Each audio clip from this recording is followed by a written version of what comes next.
Hey, how is everybody doing? Good afternoon. Hopefully everybody's brains aren't fried from the first day. We're going to do quick intros here because we only have a half hour and there's a lot to cram in. Quick intros on my end, as she mentioned, my name is Brody Dorland, VP Marketing at Lytho. 13 years ago, actually I think it was 14 years ago. 14 years ago, myself and another guy by the name of Brock, he's back in the corner, we launched a product called Divvy HQ. How many people have heard of Divvy HQ? Excellent, thank you. So we launched, it's basically the first of its kind, a content marketing platform really focused on being a really good content calendar for large organizations that have a ton of stuff going on and need one central location calendar to kind of plan out everything that they do. Fast forward 13 years, we actually got purchased by Lytho this past year, and now we're able to bring the content planning aspects of the process to the creative side, which is what Lytho has specialized in for the last who knows how many years, a long time for them as well. In that last 13 years, we've been at Content Marketing World almost every year, and we've met some amazing people, one of which is my speaker up here with me, Pamela Muldoon. And met Pam a while ago, and actually, I completely forgot to advance my slides. Glad they're working, by the way. So this was me when we launched at the very first Content Marketing World back in 2011 in Cleveland, and Pam was also in the room. I was. Yes, and so sitting right there. Yeah. So yes, we met some amazing people, Pam being one of them, and I had the privilege of being able to actually work very closely with Pam a few years ago when she actually brought Divvy into one of the companies that she worked with. And I really wanted to take this forum today, this presentation, to allow Pam to kind of tell the story of how she not only leveraged Divvy as part of the company that she was working with, but also there's such an important story that I think everybody really needs to hear about the processes and the people and the governance that needs to go into the content process. And then that makes the tool side of things, the technology side of things work that much better. You know, when you're bringing a tool in to kind of manage the process because you've done so much work in thinking about what that process needs to look like and the strategy behind it and all of that. So I wanted to give Pam the opportunity to kind of tell that story. I can't wait. And you go ahead. You want me to introduce yourself too? Okay. Well, I am Pamela Muldoon. I have been a part of this crazy content world for 14 years. Our names are in some of us are in that bold yellow on the All-Star. Yeah, that's one of mine. So I wouldn't come if I didn't think it was worth it. So if this is your first time, congratulations for being here. Everything I know about content in the last 15 years, I can say I've learned from people that have attended this conference or I participated. And we know, as folks, I'm a content leader, right? I'm a strategist. I lead teams. Content is very important to what we do. It's the lifeblood of our companies. But unfortunately, not everybody in the C-suite realizes that, right? So how do we show our return on investment? How do we get through the chaos, literally, that we have to deal with day to day? So we have extenuating circumstances. So I'm going to let Brody tell about some of the external factors, and some of these might be familiar to you. Yeah, we wanted to kind of, right out of the gate, level set. This is probably things that you guys are dealing with on a regular basis. There's probably some things on this list that you guys feel on a day-to-day basis. Right now, there's a lot of market volatility. And highly competitive industries, things aren't performing like they used to. I think we might have zero-click searches up there somewhere. Oh yeah, the next one. Yeah, I don't know about you guys, but in the technology space, especially with so much focus over the years on SEO and putting really good content out there in the world and seeing Google just swallow it up on their search results pages, it hurts.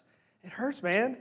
So that's tough, and we got to figure out how to deal with that. And then attribution, man, it's really tough these days. Even with an awesome, tech stack that has all the dots connected, or at least as best you can, to be able to try to figure out what's working, what's not.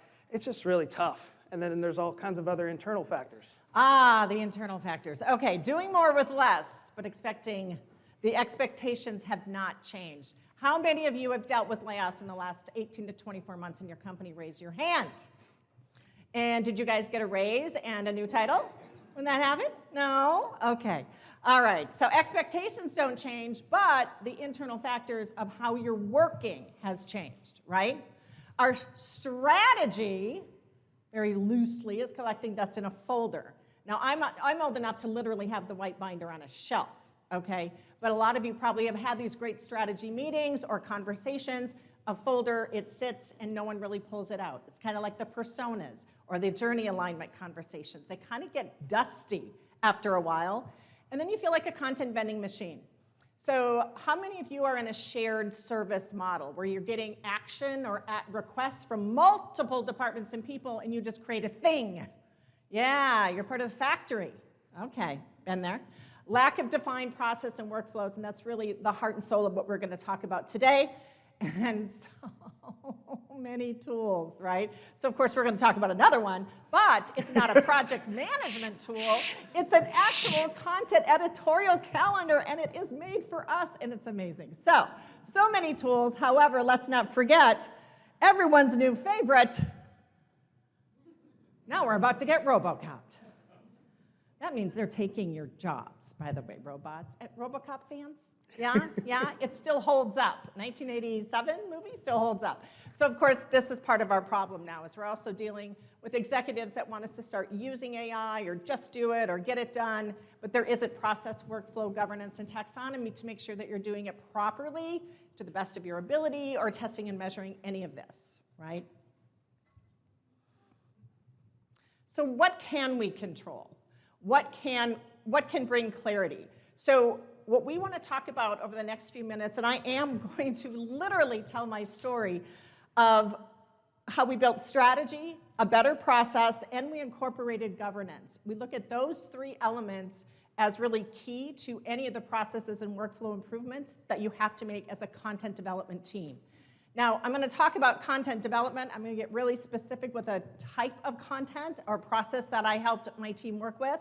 But we also know that when we say content development, it isn't just the content team, is it? Creative could be elsewhere. The SMEs are elsewhere, right? There's other departments, whether they're within marketing or outside of marketing, that makes this also extremely challenging for us. But the more we get better process and governance down, the better and more efficient this can become, trust me.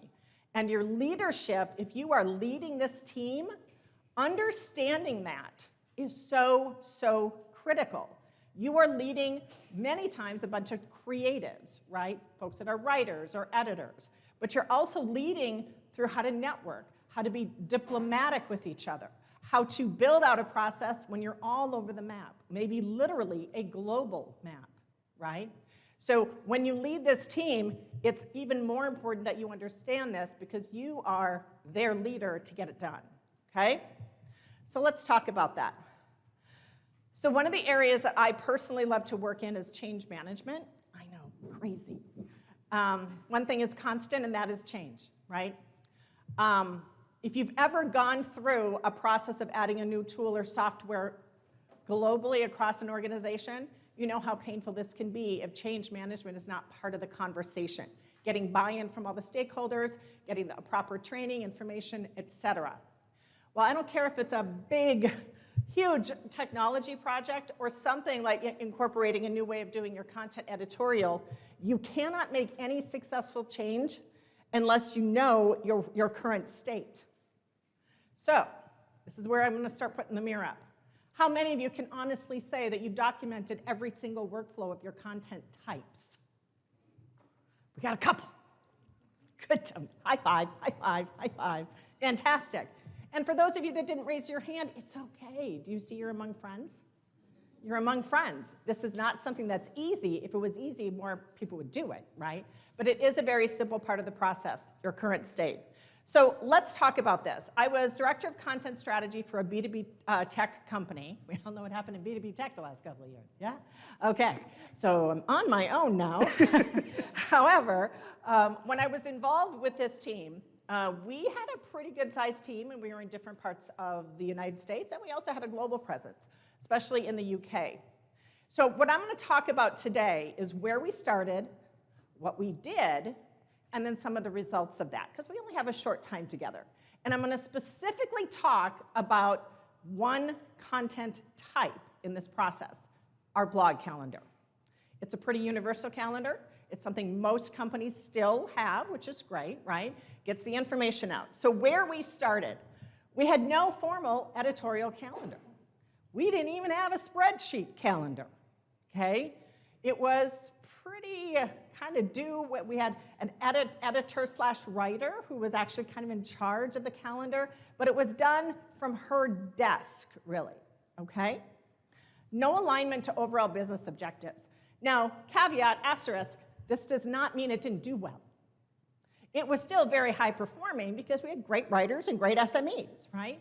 But were we creating content that aligned to the North Star of the organization? What were the business goals of that year, of that quarter, of that month?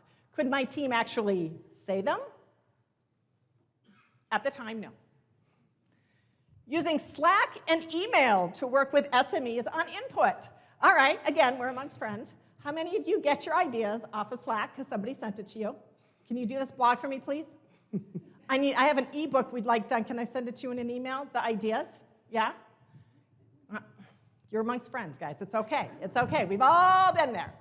So we're using Slack and email to have conversations with our subject matter experts and other department heads or whoever we're working with. You can already see the danger and the inconsistency and the mess that that's going to create or does currently in your organization. The blog team also was not part of any KPI and reporting process. What? But this is real. If you work in an enterprise organization, it has become so siloed, even within marketing, that marketing and the analytics isn't even part of the content team's conversation, okay? 14 years ago, we were like, we're gonna just rule the world, and here we are, having the same similar conversations.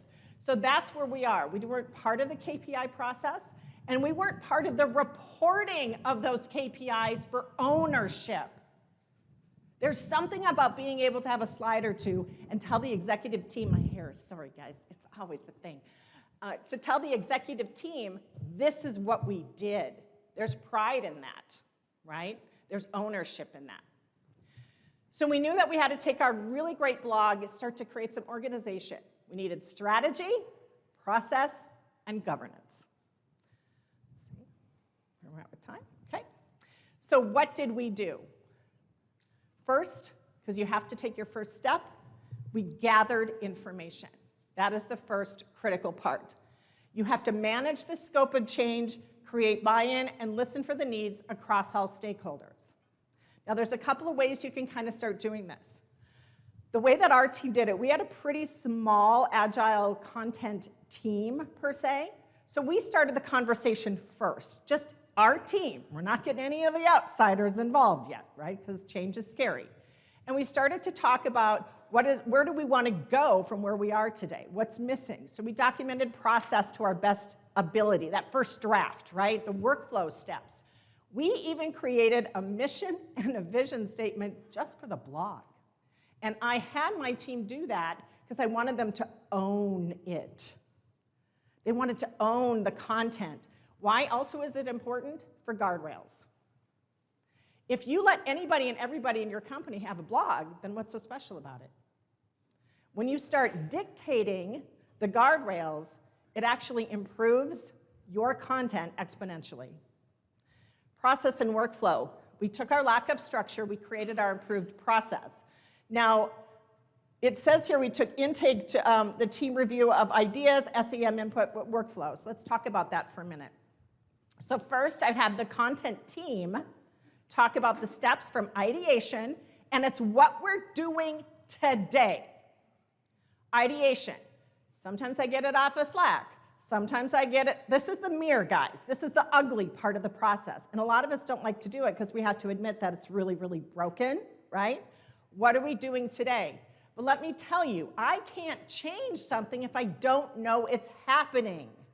And I can almost guarantee you that your executive team hasn't a clue how painful this is because nobody's talking about it, except amongst themselves in the virtual water cooler. Yeah, okay?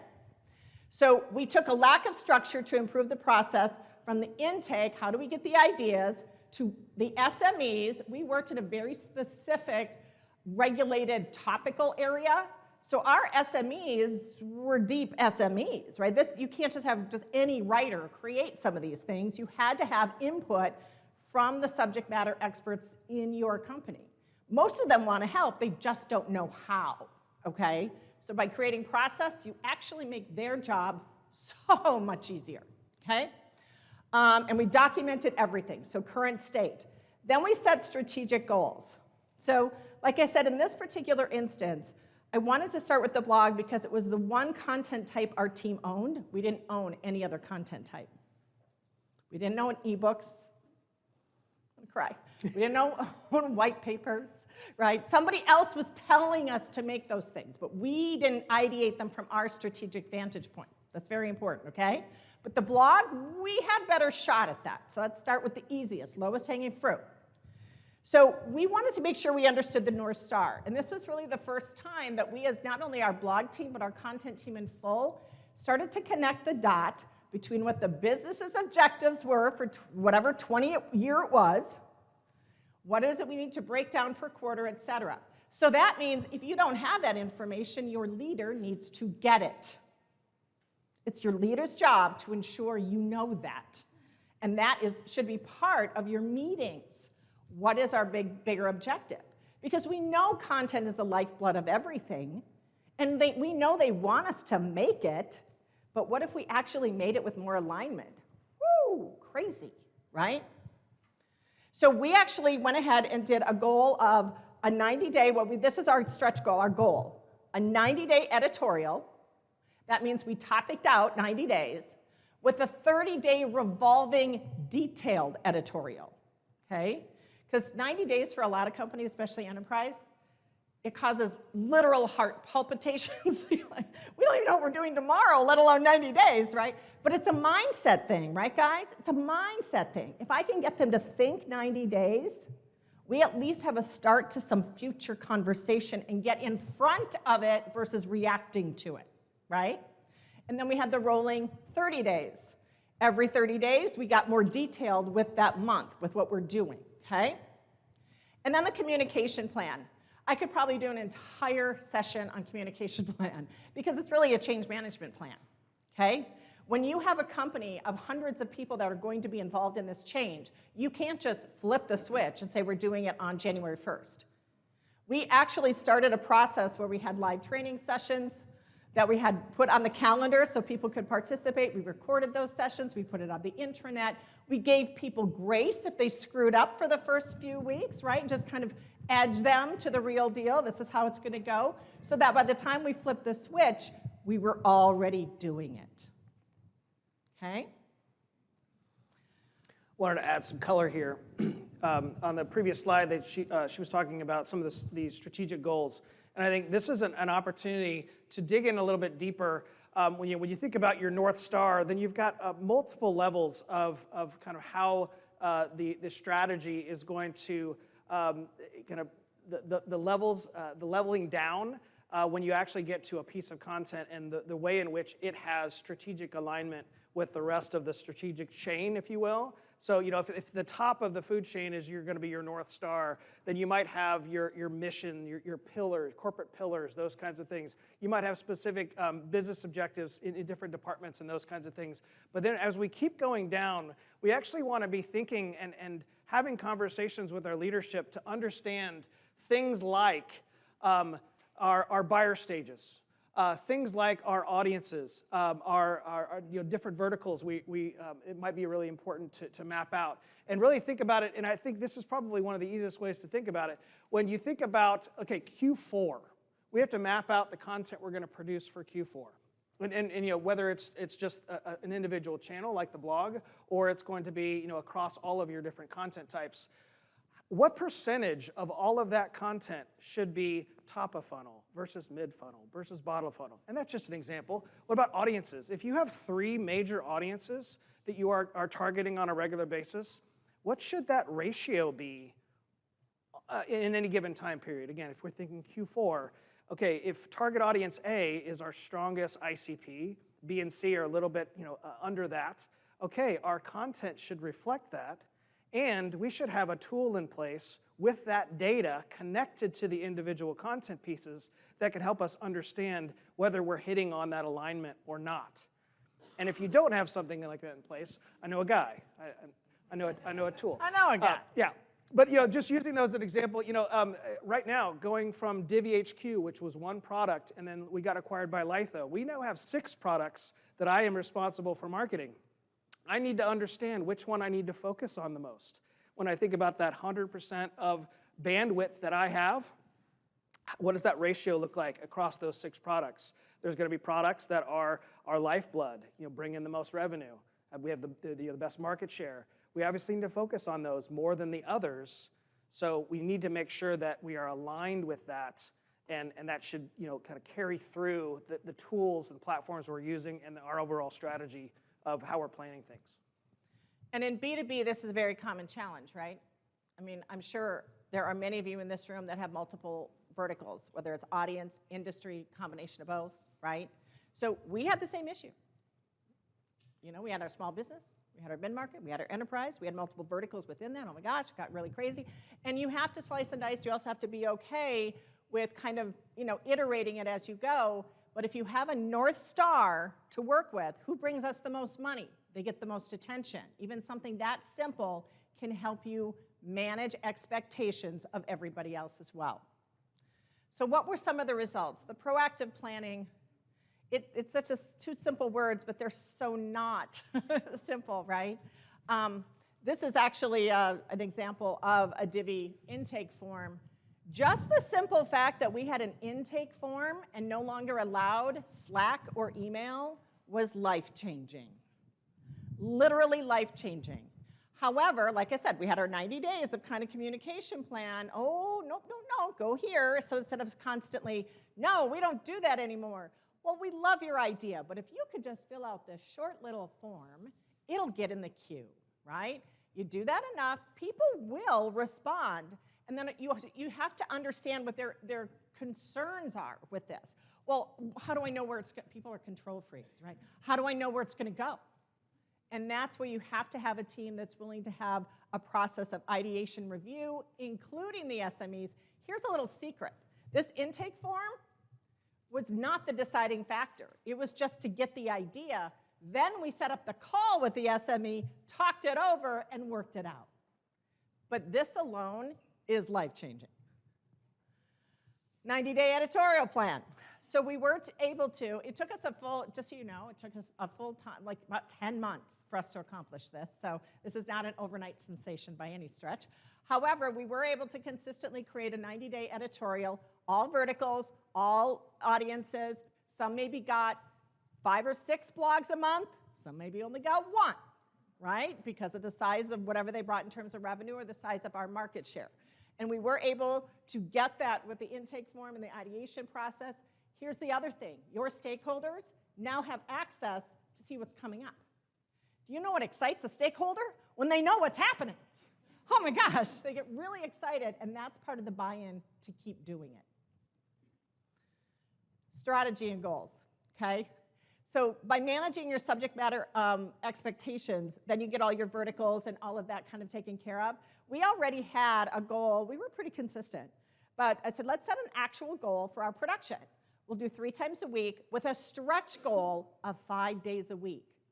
Now, it wasn't as important that we met the stretch goal. I care about consistency. That's what I care about. But when you've got something to push for, it gives you a sense of purpose. It gives you a buy-in to the process. We were always able to hit our 3, easy. Once in a while, we hit 4, and that was solid, right? Solid, solid. And then the KPIs and reporting, our website team was entirely separated from us. Recognize that too? Yeah, okay. So even though we wrote for the blog, we never actually reported on the blog, right? And so my brain was like, woo, this is not how it works. So just the simple fact that we were now having that conversation, helping to set the KPIs, and the real goal was how do I get one of my team members on the monthly or whatever the call was, quarterly call with execs, whatever it is, so that they can be part of the reporting of it. To be able to share what you or your team did, there's power in that. There's absolute power in that. So here we are. Here we How are. are you doing on time, my friend? I think we're doing pretty good. We're yeah? doing all right. Look at us go. Best thing about an Apple Watch has a timer.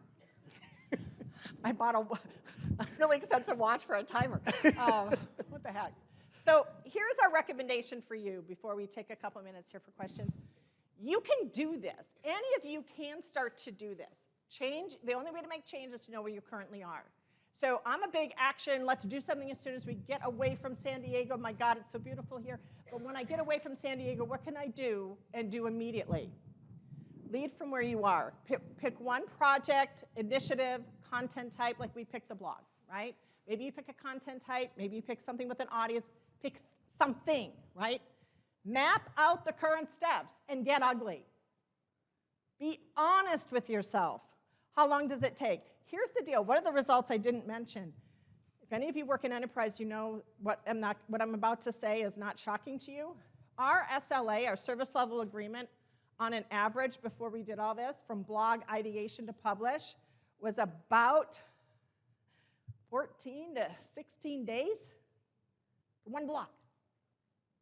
Well, you got creative over here, you got the SME over here, you got Slack, and there's no organization. We got it down to 10. That's money, people. That is return on investment. Your people are money for the company. If you can't show the money from the leads and the ROI, because everything's kind of where it needs, demand gen, everything's kind of screwy, figure out what you can control by showing how your team becomes more efficient for output. There's somebody in accounting who's going to like that, okay? Bring in the doers and dig into the details of the process. This means you go outside of your content team. Who are the people in the other departments that are affected by this in any way that need to be part of this process to map it out together?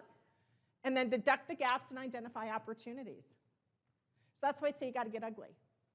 If you don't know that you're getting intake, that your team is getting intake through Slack and email, and you're kind of just letting it happen, if you're not honest about that, how can you honestly fix it? You can't fix it till you know about it. And then number 4, schedule it. Schedule on the calendar this first meeting. Just you and your team. Get together and start mapping out one of the processes or content types. Just that will start the engine moving forward, I promise you. Okay? Next slide. Oh. I mentioned in the very beginning that the special people that I've met at Content Marketing World over the years, and I was just so thankful working with Pam through this process. I got to be part of their onboarding of Divvy and working with their team, and just to see how she approached the whole process. She mentioned she loves change management. I don't understand how you like this thing, but obviously, change management is a big portion of the reason whether you're maybe a new tool adoption or an implementation of something new is going to fail or be wildly successful. When we have people like Pam, it goes much smoother.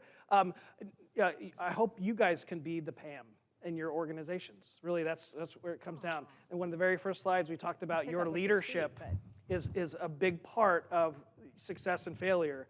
Whether you need to basically take it one project at a time, kind of that last slide we were just looking at, take one small project that you own, map out the process, make it better, make it happen, start showing some ROI on that, then move to the next thing.